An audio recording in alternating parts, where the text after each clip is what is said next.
Assalamualaikum warahmatullahi wabarakatuh. Sobahul khair. Kaifa halukum? Ibu harap antum semua dalam keadaan sehat walafiat. Amin ya robbal alamin. Alhamdulillah, hari ini kita bertemu lagi di pembelajaran daring. Di pembelajaran PAI, mari belajar Al-Quran Surah At-Tin. Adapun tujuan pembelajaran kita pada hari ini yaitu anak-anak ibu diharapkan mampu memahami makna Quran Surah At-Tin dengan baik, membaca, menulis, dan menunjukkan hafalan Quran Surah At-Tin dengan baik. Selanjutnya yaitu pola pembelajaran kita hari ini. Silahkan anak-anak ibu menyimak video pembelajaran ini, kemudian mengerjakan soal latihan yang terlampir ya. Sudah siap? Awalan, haya bina naftah bikiroati basmalah. Bismillahirrahmanirrahim. Tahukah antum, ternyata surah At-Tin terdiri atas 8 ayat dan termasuk golongan surah Makkiyah. Surah At-Tin merupakan surah yang ke-95 dalam Al-Quran. Surah At-Tin diturunkan setelah surah Al-Buruj. Nama At-Tin diambil dari kata At-Tin yang terdapat pada ayat pertama surah ini. Mari kita simak sama-sama surah At-Tin berikut ini. A'udzu billahi minasy syaithanir rajim. Bismillahirrahmanirrahim. Wat-tini waz-zaitun wa turi sinin wa hadzal baladil amin. Laqad khalaqnal insana fi ahsani taqwim. Thumma radadnahu asfala safilin. Illal ladzina amanu wa 'amilus solihati falahum ajrun ghairu mamnun. Fama yukadzibuka ba'du biddin. Alaysallahu biahkamil hakimin. Shadaqallahul azim. Nah, demikianlah pembacaan surah At-Tin. Ibu harap antum semua bisa menghafal surah At-Tin dengan baik ya. Amin ya robbal alamin. Selanjutnya yaitu kandungan dari surah At-Tin. Kira-kira apa sih kandungan dari surah At-Tin? Kita bahas satu-satu ya. Silahkan disimak. Kandungan ayat pertama yaitu demi buah tin dan buah zaitun. Buah tin banyak terdapat di Damaskus, Suriah, sedangkan buah zaitun adalah buah yang banyak terdapat di Palestina. Buah tin adalah buah yang bagus dan memiliki banyak manfaat, dan termasuk obat yang banyak manfaatnya. Misalnya, membuka lemak yang menyumbat, menguatkan hati, membersihkan limpa, menghilangkan sulitnya buang air kecil dan lemah pada ginjal, dan lain sebagainya.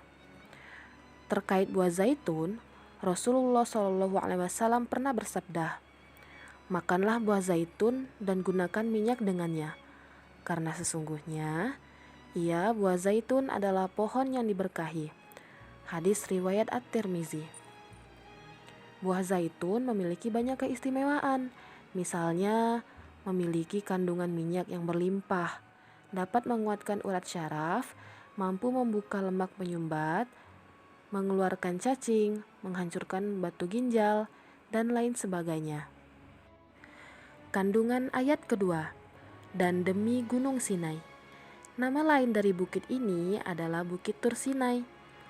Bukit ini terletak di semenanjung Sinai, lintasan antara tanah Mesir ke Israel, Arab, dan Mesopotamia. Dahulu, bukit ini menjadi tempat ketika Allah mengajak bicara Nabi Musa dengan pembicaraan yang sesuai dengan kebesaran dan keagungannya. Dan di bukit itu pula Allah memerintahkan Nabi Musa untuk pergi mendakwahi Fir'aun yang sangat melampaui batas. Selain itu, ketika malam Mi'raj, Rasulullah Shallallahu Alaihi Wasallam berhenti sebentar di tempat ini dan melaksanakan sholat sebagai penghormatan beliau kepada kesucian tempat tersebut. Kandungan ayat ketiga, yang dimaksud dari negeri yang aman merupakan kota Mekah. Kota Mekah merupakan negeri yang aman. Barang siapa yang memasukinya, pasti dia dalam keadaan aman. Nah, di kota Mekah inilah Allah Subhanahu wa Ta'ala mengutus Nabi Muhammad Shallallahu Alaihi Wasallam. Selanjutnya, kandungan ayat keempat.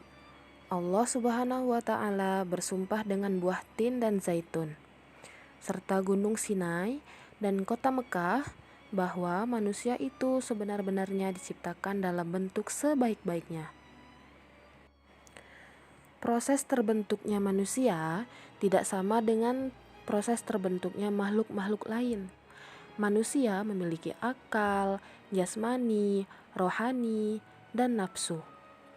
Manusia dihiasi dengan akal, sanggup melaksanakan perintah, mendapatkan petunjuk untuk bisa membedakan sesuatu, tegak perawakannya, dan mengambil makanannya dengan tangan. Demikian keadaan penciptaan manusia, baik yang beriman maupun yang kafir, taat maupun bermaksiat. Keadaan manusia yang diciptakan dalam bentuk sebaik-baiknya merupakan kenikmatan yang sangat berharga. Apabila kenikmatan ini hilang, maka sebesar apapun harta tidak akan bisa dengan izin Allah mengembalikannya seperti semula. Maka sudah semestinya manusia itu harus bersyukur dengan kenikmatan ini, dengan melakukan ketaatan agar kenikmatan tersebut tetap terjaga, bahkan bertambah. Selanjutnya yaitu kandungan ayat kelima. Dalam ayat ini, Allah memberikan peringatan kepada manusia. Walaupun diciptakan dalam bentuk sebaik-baiknya, manusia dapat turun derajatnya menjadi hina apabila kufur kepada Allah Subhanahu wa Ta'ala.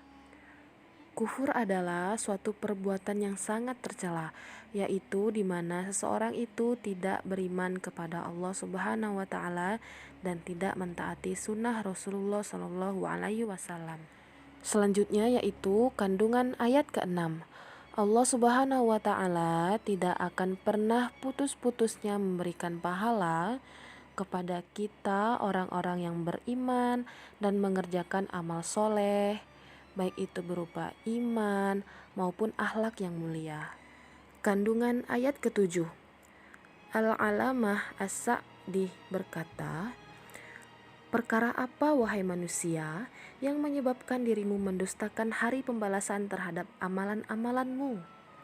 Padahal dirimu telah melihat tanda-tanda kekuasaan Allah yang banyak, yang dengannya mestinya terwujud keyakinan pada dirimu. Dan dirimu juga melihat kenikmatan-kenikmatan yang mestinya menjadikan dirimu tidak mengingkari satupun apa yang telah diberikan oleh Allah Subhanahu wa Ta'ala. Nah, dari hal ini terlihat bahwa apalagi yang membuat kita tidak meyakinkan adanya kekuasaan Allah. Tinggal bagaimana kita menyikapi dengan rasa syukur atas nikmat yang telah Allah berikan. Yang terakhir yaitu kandungan ayat ke-8. Allah adalah hakim yang seadil-adilnya, tidak akan pernah sedikit pun menzolimi seorang pun dari hambanya. Maha suci Allah dari sifat yang zolim. Allah adalah hakim yang sebijak-bijaknya, tidak akan pernah sia-sia memberikan manusia diciptakan begitu saja tanpa diperintah, dilarang, dibalas dengan pahala, dan dibalas dengan siksa. Maha suci Allah dari sifat sia-sia. Nah, demikianlah pembelajaran PAI kita pada hari ini. Semoga anak-anak ibu bisa menerapkan surah At-Tin ini dalam kehidupan sehari-hari, terutama ketika kita sholat fardu maupun sholat wajib ya, soleh dan soleha di rumah. Nah, baiklah, selanjutnya silahkan anak-anak ibu kerjakan latihan yang terlampir di dalam buku tulis PAI-nya. Jika ada yang belum dipahami, boleh silahkan ditanyakan lewat Japri. Ibu tunggu ya. Syukron. Haya bina nakhtatim bi qiraati hamdalah. Alhamdulillahirabbil alamin. Dan ibu akhiri, wassalamualaikum warahmatullahi wabarakatuh.